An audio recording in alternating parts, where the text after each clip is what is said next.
Okay, ಈ ನಡುವೆ ಮುಡಾ ಸಂಘರ್ಷ. ಪ್ರಾಸಿಕ್ಯೂಷನ್ಗೆ ಏನು ಅನುಮತಿ ಕೊಟ್ಟಿದ್ರು, ಅದಕ್ಕೆ ತಡೆ ಕೋರಬೇಕು ಅಂತೇಳಿ ಸಿದ್ದರಾಮಯ್ಯನವರು ಹೈಕೋರ್ಟ್ ಹೋಗಿದ್ದರು. ಹೈಕೋರ್ಟ್ನಲ್ಲಿ ಅಭಿಷೇಕ್ ಮನು ಸಿಂಘಿ ಅಂತವರೆಲ್ಲ ಭಾಳ ದೊಡ್ಡ ಮಟ್ಟದಲ್ಲಿ ವಾದ ಎಲ್ಲ ಮಾಡಿದರು. ಈಗ ರಾಜ್ಯಪಾಲರು ಕೊಟ್ಟಿದ್ದು ಸರಿ ಅಂಥೇಳಿ ಹೈಕೋರ್ಟ್ ಹೇಳಿದೆ. ಹಾಗಾಗಿ ಕಕ್ಕಾಬಿಕ್ಕಿ ಆಗಿದ್ದಾರೆ ಸಿಎಂ. ಮುಡಾ ಸಂಘರ್ಷದಲ್ಲಿ ಸಿಎಂ ಸಿದ್ದರಾಮಯ್ಯಗೆ ಹೈಕೋರ್ಟ್ ಶಾಕ್ ನೀಡಿದೆ. ಪ್ರಾಸಿಕ್ಯೂಷನ್ ಪ್ರಶ್ನಿಸಿ ಸಿಎಂ ಸಲ್ಲಿಸಿದ ಅರ್ಜಿ ವಜಾಗೊಳಿಸಿ ತನಿಖೆ ಮಾಡಬಹುದು ಅಂತೇಳಿ ಆದೇಶ ಕೊಟ್ಟಿದೆ. ಹಾಗಾದರೆ ಅಂದು ಸಿಎಂ ಪರ ವಕೀಲರು ಮಂಡಿಸಿದ್ದ ವಾದ ಏನು, ಇಂದು ಹೈಕೋರ್ಟ್ ನೀಡಿರುವ ಆದೇಶ ಏನು, ಇದರ ಸಿಂಪ್ಲಿಫೈಡ್ ರಿಪೋರ್ಟ್ ನಿಮ್ಮ ಮುಂದೆ, ನಿಮಗೆ ಅರ್ಥವಾಗುವ ರೀತಿಯಲ್ಲಿ.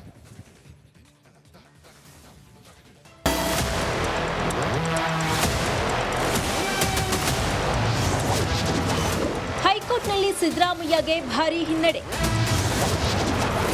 ಮುಡಾ ಪ್ರಾಸಿಕ್ಯೂಷನ್ ಪ್ರಶ್ನಿಸಿದ್ದ ಸಿದ್ದು ಅರ್ಜಿ ವಜಾ.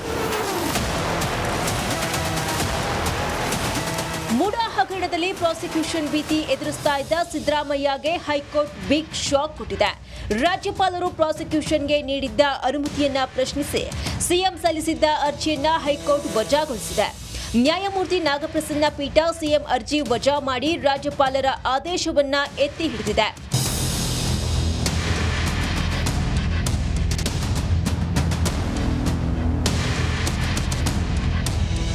ಹೈಕೋರ್ಟ್ ಯಾವೆಲ್ಲ ಅಂಶಗಳನ್ನು ಪರಿಗಣಿಸಿ ರಾಜ್ಯಪಾಲರ ಆದೇಶ ಎತ್ತಿ ಹಿಡಿದಿದೆ, ಅಂದು ಸಿಎಂ ಪರ ವಕೀಲರು ಮಂಡಿಸಿದ ವಾದವೇನು, ಹೈಕೋರ್ಟ್ ನೀಡಿರುವ ತೀರ್ಪು ಏನು ಅಂತ ಸರಳವಾಗಿಯೇ ವಿವರಿಸ್ತೀವಿ ನೋಡಿ.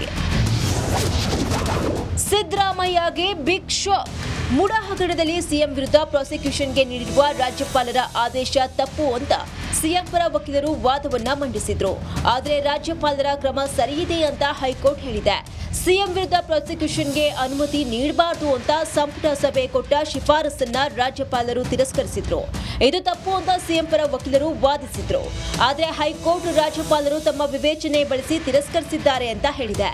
ಸಿಎಂ ವಿರುದ್ಧ ತನಿಖೆಗೆ ಖಾಸಗಿ ದೂರುದಾರರು ಅನುಮತಿ ಕೋರುವಂತಿಲ್ಲ ಅಂತ ಮನು ಸಿಂಘ್ವಿ ವಾದವನ್ನ ಮಂಡಿಸಿದ್ರು. ಆದರೆ ಹೈಕೋರ್ಟ್ ಖಾಸಗಿ ದೂರುದಾರ ಕೂಡ ಅನುಮತಿಯನ್ನ ಕೋರಬಹುದು ಎಂದಿದೆ.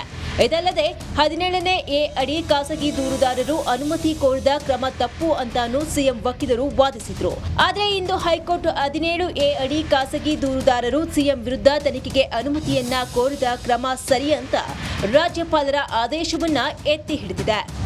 ಹೈಕೋರ್ಟ್ನ ಈ ಮಹತ್ವದ ತೀರ್ಪಿನ ಬೆನ್ನಲ್ಲೇ ಸಿಎಂ ಸಿದ್ದರಾಮಯ್ಯ ಮಾತನಾಡಿದರು. ಹೈಕೋರ್ಟ್ ತನಿಖೆಗಷ್ಟೇ ಅನುಮತಿಯನ್ನು ನೀಡಿದೆ, ಆದರೆ ಪ್ರಾಸಿಕ್ಯೂಷನ್ಗೆ ಅನುಮತಿ ನೀಡಿಲ್ಲ ಅಂತ ಹೇಳಿದ್ದಾರೆ. ಪ್ರಾಸಿಕ್ಯೂಷನ್ಗೆ 218 BNSS ಪ್ರೊಸೀಜರ್ ಕ್ರಿಮಿನಲ್ ಸೆಕ್ಷನ್ ಪ್ರಕಾರ ಕೊಟ್ಟಿಲ್ಲ, ಅದನ್ನ ತಿರಸ್ಕಾರ ಮಾಡಿದ್ದಾರೆ. ಇನ್ನು ಸರಳವಾಗಿಯೇ ಹೇಳೋದಾದ್ರೆ ಮುಡಾ ಹಗರಣದಲ್ಲಿ ಸಿಎಂ ವಿರುದ್ಧ ತನಿಖೆ ಆಗಲಿ, ರಾಜ್ಯಪಾಲರು ಸಿಎಂ ವಿರುದ್ಧ ತನಿಖೆಗೆ ನೀಡಿದ್ದ ಆದೇಶ ಸರಿ ಅನ್ನೋದೇ ಹೈಕೋರ್ಟ್ ಆದೇಶದ ಅಂಶ. ಇದರಿಂದ ಸಿಎಂ ಸಿದ್ದರಾಮಯ್ಯಗೆ ಸಂಕಷ್ಟ ಪಕ್ಕಾ ಪಕ್ಕಾ ಪಕ್ಕಾ. Bureau report, republic Kannada.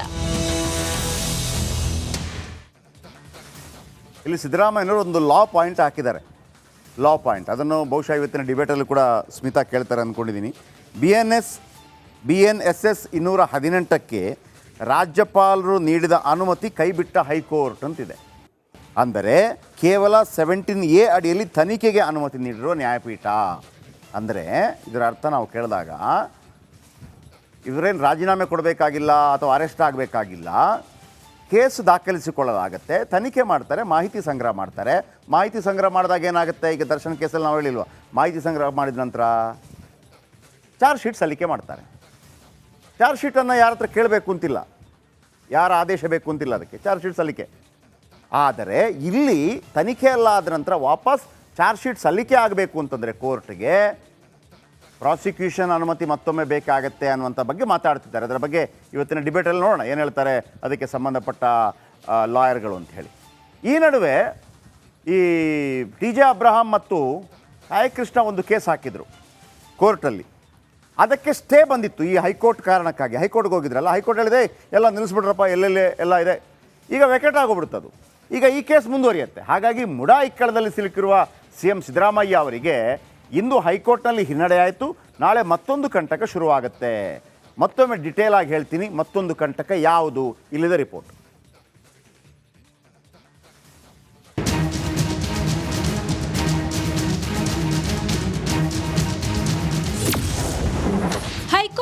ಬೆನ್ನಲ್ಲೇ ಸಿದ್ದುಗೆ ಮತ್ತೊಂದು ಸಂಕಷ್ಟ. ನಾಳೆ ಜನಪ್ರತಿನಿಧಿಗಳ ವಿಶೇಷ ಕೋರ್ಟ್ನಲ್ಲಿ ಸಿಎಂ ಭವಿಷ್ಯ. ಮುಡಾ ಕೇಸ್ನಲ್ಲಿ ಸಿಎಂ ಸಿದ್ದರಾಮಯ್ಯ ಸಲ್ಲಿಸಿದ್ದ ಅರ್ಜಿ ವಜಾಗೊಂಡಿದೆ. ಹೈಕೋರ್ಟ್ ಮಹತ್ವದ ತೀರ್ಪು ನೀಡಿದ ಬಳಿಕ ರಾಜ್ಯ ರಾಜಕೀಯದಲ್ಲಿ ಸಂಚಲನ ಸೃಷ್ಟಿಯಾಗಿದೆ. ಹಿಂದೆ ಹೈಕೋರ್ಟ್ ಬಿಗ್ ಶಾಕ್ ನೀಡಿದ್ರೆ ನಾಳೆಯೂ ಸಿಎಂ ಸಿದ್ದರಾಮಯ್ಯಗೆ ಮಹತ್ವದ ದಿನವಾಗಿದ್ದು ನಾಳೆಯಿಂದ ರಿಯಲ್ ಆಟ ಶುರುವಾಗಲಿದೆ. ಹೈಕೋರ್ಟ್ನಲ್ಲಿ ಸಿಎಂ ಸಿದ್ದರಾಮಯ್ಯ ಅವರ ಅರ್ಜಿ ವಜಾಗೊಳ್ತಾ ಇದ್ದಂತೆ ಅಧೀನ ನ್ಯಾಯಾಲಯಕ್ಕಿದ್ದ ತಡೆಯಾಜ್ಞೆ ಕೂಡ ತೆರವಾಗಿದೆ. ನಾಳೆ 82ನೇ ಸಿಸಿಎಚ್ ಜನಪ್ರತಿನಿಧಿಗಳ ಕೋರ್ಟ್ನಲ್ಲಿ ಸಿದ್ದರಾಮಯ್ಯ ಅರ್ಜಿ ವಿಚಾರಣೆ ನಿಗದಿಯಾಗಿದೆ. ನಾಳೆ ಬೆಳಿಗ್ಗೆ 10:30ಕ್ಕೆ ಮುಡಾ ಕೇಸ್ನ ಪ್ರಾಸಿಕ್ಯೂಷನ್ಗೆ ಸಂಬಂಧಪಟ್ಟ ಅರ್ಜಿ ವಿಚಾರಣೆಗೆ ಬರುವ ಸಾಧ್ಯತೆ ಇದೆ. ನಾಳೆ ಕೋರ್ಟ್ ಕಲಾಪದ ಆರಂಭದಲ್ಲೇ ಆದೇಶ ನೀಡಲು ಅರ್ಜಿದಾರರು ಮನವಿಯನ್ನ ಮಾಡಿದ್ದಾರೆ. ನಾಳೆ ಬೆಳಿಗ್ಗೆ 82ನೇ ಸಿಸಿಎಚ್ ಜನಪ್ರತಿನಿಧಿಗಳ ಕೋರ್ಟ್ ಒಂದು ವೇಳೆ ತನಿಖೆಗೆ ಆದೇಶವನ್ನ ನೀಡಿದ್ರೆ ಸಿಎಂ ಸಿದ್ದರಾಮಯ್ಯ ಮತ್ತು ಕುಟುಂಬದ ವಿರುದ್ಧ ಎಫ್ಐಆರ್ ಹಾಕಬಹುದಾಗಿದೆ. ಈ ಮಧ್ಯೆ ಕಾಂಗ್ರೆಸ್ನಲ್ಲೂ ತೀವ್ರ ಬೆಳವಣಿಗೆ ನಡೀತಾ ಇದೆ. ನಾಳೆ ಕಾಂಗ್ರೆಸ್ ಶಾಸಕಾಂಗ ಸಭೆಯನ್ನ ಸಿಎಂ ಸಿದ್ದರಾಮಯ್ಯ ಕರೆದಿದ್ದಾರೆ. Bureau report, republic Kannada. Okay, ಈ ನಡುವೆ ಮುಡಾ ಸಂಘರ್ಷ. ಪ್ರಾಸಿಕ್ಯೂಷನ್ಗೆ ಏನು ಅನುಮತಿ ಕೊಟ್ಟಿದ್ರು, ಅದಕ್ಕೆ ತಡೆ ಕೋರಬೇಕು ಅಂತೇಳಿ ಸಿದ್ದರಾಮಯ್ಯನವರು ಹೈಕೋರ್ಟ್ ಹೋಗಿದ್ರು. ಹೈಕೋರ್ಟ್ನಲ್ಲಿ ಅಭಿಷೇಕ್ ಮನು ಸಿಂಘಿ ಅಂತವರೆಲ್ಲ ಭಾಳ ದೊಡ್ಡ ಮಟ್ಟದಲ್ಲಿ ವಾದ ಎಲ್ಲ ಮಾಡಿದರು. ಈಗ ರಾಜ್ಯಪಾಲರು ಕೊಟ್ಟಿದ್ದು ಸರಿ ಅಂಥೇಳಿ ಹೈಕೋರ್ಟ್ ಹೇಳಿದೆ. ಹಾಗಾಗಿ ಕಕ್ಕಾಬಿಕ್ಕಿ ಆಗಿದ್ದಾರೆ ಸಿಎಂ. ಮುಡಾ ಸಂಘರ್ಷದಲ್ಲಿ ಸಿಎಂ ಸಿದ್ದರಾಮಯ್ಯಗೆ ಹೈಕೋರ್ಟ್ ಶಾಕ್ ನೀಡಿದೆ. ಪ್ರಾಸಿಕ್ಯೂಷನ್ ಪ್ರಶ್ನಿಸಿ ಸಿಎಂ ಸಲ್ಲಿಸಿದ ಅರ್ಜಿ ವಜಾಗೊಳಿಸಿ ತನಿಖೆ ಮಾಡಬಹುದು ಅಂತೇಳಿ ಆದೇಶ ಕೊಟ್ಟಿದೆ. ಹಾಗಾದರೆ ಅಂದು ಸಿಎಂ ಪರ ವಕೀಲರು ಮಂಡಿಸಿದ್ದ ವಾದ ಏನು, ಇಂದು ಹೈಕೋರ್ಟ್ ನೀಡಿರುವ ಆದೇಶ ಏನು, ಇದರ ಸಿಂಪ್ಲಿಫೈಡ್ ರಿಪೋರ್ಟ್ ನಿಮ್ಮ ಮುಂದೆ ನಿಮಗೆ ಅರ್ಥವಾಗುವ ರೀತಿಯಲ್ಲಿ.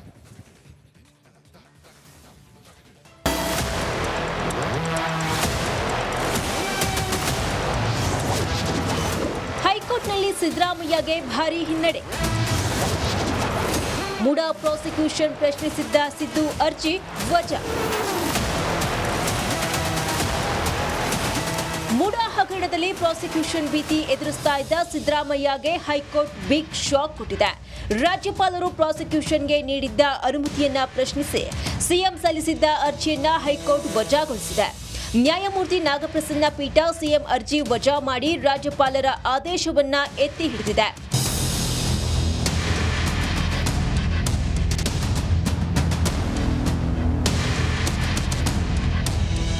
ಹೈಕೋರ್ಟ್ ಯಾವೆಲ್ಲ ಅಂಶಗಳನ್ನ ಪರಿಗಣಿಸಿ ರಾಜ್ಯಪಾಲರ ಆದೇಶ ಎತ್ತಿ ಹಿಡಿದಿದೆ, ಅಂದು ಸಿಎಂ ಪರ ವಕೀಲರು ಮಂಡಿಸಿದ ವಾದವೇನು, ಹೈಕೋರ್ಟ್ ನೀಡಿರುವ ತೀರ್ಪು ಏನು ಅಂತ ಸರಳವಾಗಿಯೇ ವಿವರಿಸ್ತೀವಿ ನೋಡಿ. ಸಿದ್ದರಾಮಯ್ಯಗೆ ಬಿಗ್ ಶಾಕ್. ಮುಡಾ ಹಗರಣದಲ್ಲಿ ಸಿಎಂ ವಿರುದ್ಧ ಪ್ರಾಸಿಕ್ಯೂಷನ್ಗೆ ನೀಡಿರುವ ರಾಜ್ಯಪಾಲರ ಆದೇಶ ತಪ್ಪು ಅಂತ ಸಿಎಂ ಪರ ವಕೀಲರು ವಾದವನ್ನ ಮಂಡಿಸಿದ್ರು. ಆದರೆ ರಾಜ್ಯಪಾಲರ ಕ್ರಮ ಸರಿಯಿದೆ ಅಂತ ಹೈಕೋರ್ಟ್ ಹೇಳಿದೆ. ಸಿಎಂ ವಿರುದ್ಧ ಪ್ರಾಸಿಕ್ಯೂಷನ್ಗೆ ಅನುಮತಿ ನೀಡಬಾರದು ಅಂತ ಸಂಪುಟ ಸಭೆ ಕೊಟ್ಟ ಶಿಫಾರಸನ್ನ ರಾಜ್ಯಪಾಲರು ತಿರಸ್ಕರಿಸಿದ್ರು. ಇದು ತಪ್ಪು ಅಂತ ಸಿಎಂ ಪರ ವಕೀಲರು ವಾದಿಸಿದ್ರು. ಆದರೆ ಹೈಕೋರ್ಟ್ ರಾಜ್ಯಪಾಲರು ತಮ್ಮ ವಿವೇಚನೆ ಬಳಸಿ ತಿರಸ್ಕರಿಸಿದ್ದಾರೆ ಅಂತ ಹೇಳಿದೆ. ಸಿಎಂ ವಿರುದ್ಧ ತನಿಖೆಗೆ ಖಾಸಗಿ ದೂರುದಾರರು ಅನುಮತಿ ಕೋರುವಂತಿಲ್ಲ ಅಂತ ಮನು ಸಿಂಘ್ವಿ ವಾದವನ್ನ ಮಂಡಿಸಿದ್ರು. ಆದರೆ ಹೈಕೋರ್ಟ್ ಖಾಸಗಿ ದೂರುದಾರ ಕೂಡ ಅನುಮತಿಯನ್ನ ಕೋರಬಹುದು ಎಂದಿದೆ. ಇದಲ್ಲದೆ 17ನೇ ಎ ಅಡಿ ಖಾಸಗಿ ದೂರುದಾರರು ಅನುಮತಿ ಕೋರಿದ ಕ್ರಮ ತಪ್ಪು ಅಂತಾನೂ ಸಿಎಂ ವಕೀಲರು ವಾದಿಸಿದ್ರು. ಆದರೆ ಇಂದು ಹೈಕೋರ್ಟ್ 17 ಎ ಅಡಿ ಖಾಸಗಿ ದೂರುದಾರರು ಸಿಎಂ ವಿರುದ್ಧ ತನಿಖೆಗೆ ಅನುಮತಿಯನ್ನ ಕೋರಿದ ಕ್ರಮ ಸರಿ ಅಂತ ರಾಜ್ಯಪಾಲರ ಆದೇಶವನ್ನ ಎತ್ತಿ ಹಿಡಿದಿದೆ. ಹೈಕೋರ್ಟ್ನ ಈ ಮಹತ್ವದ ತೀರ್ಪಿನ ಬೆನ್ನಲ್ಲೇ ಸಿಎಂ ಸಿದ್ದರಾಮಯ್ಯ ಮಾತನಾಡಿದರು. ಹೈಕೋರ್ಟ್ ತನಿಖೆಗಷ್ಟೇ ಅನುಮತಿಯನ್ನು ನೀಡಿದೆ, ಆದರೆ ಪ್ರಾಸಿಕ್ಯೂಷನ್ಗೆ ಅನುಮತಿ ನೀಡಿಲ್ಲ ಅಂತ ಹೇಳಿದ್ದಾರೆ. ಪ್ರಾಸಿಕ್ಯೂಷನ್ಗೆ 218 BNSS ಪ್ರೊಸೀಜರ್ ಕ್ರಿಮಿನಲ್ ಸೆಕ್ಷನ್ ಪ್ರಕಾರ ಕೊಟ್ಟಿಲ್ಲ, ಅದನ್ನ ತಿರಸ್ಕಾರ ಮಾಡಿದ್ದಾರೆ. ಇನ್ನು ಸರಳವಾಗಿಯೇ ಹೇಳೋದಾದ್ರೆ ಮುಡಾ ಹಗರಣದಲ್ಲಿ ಸಿಎಂ ವಿರುದ್ಧ ತನಿಖೆ ಆಗಲಿ, ರಾಜ್ಯಪಾಲರು ಸಿಎಂ ವಿರುದ್ಧ ತನಿಖೆಗೆ ನೀಡಿದ್ದ ಆದೇಶ ಸರಿ ಅನ್ನೋದೇ ಹೈಕೋರ್ಟ್ ಆದೇಶದ ಅಂಶ. ಇದರಿಂದ ಸಿಎಂ ಸಿದ್ದರಾಮಯ್ಯಗೆ ಸಂಕಷ್ಟ ಪಕ್ಕಾ ಪಕ್ಕಾ ಪಕ್ಕಾ. Bureau report, republic Kannada.